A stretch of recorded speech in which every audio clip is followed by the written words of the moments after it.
Hello guys, good evening sa ating lahat. So, for today's video, may nagtanong sa akin guys about sa insurance dito sa HK. Insurance natin na mga kunyang dito sa HK. So, ang tanong niya is, pag nag-day off or statutory holiday natin, include ba, totoo ba daw na wala tayo, na hindi include ang insurance sa day off at statutory holiday?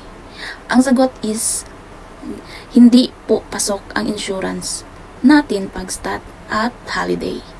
So, in short, wala tayong insurance pag statutory holiday at day off. So, kaya ingat tayo. Pag lumabas tayo, pag nag-day off tayo, mag-ingat tayo. So, at sa bagyo naman daw, kung pasok daw yon, kung nataon sa holiday natin ng bagyo.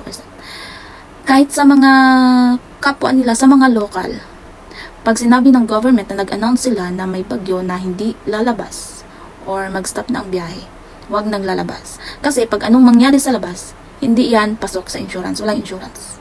So, katulad din sa atin na mga kunyang, walang insurance pag may mangyari sa iyo sa labas na taon na bagyo, nagbabagyo.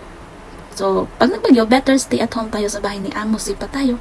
So, ayan lang po. I hope na sagot ko yung tanong nang nag-message sa akin. So, ayan Sisi, nasagot ko na ang iyong tanong. And then, so, yan lang. And have a great day, have a great evening, and bye!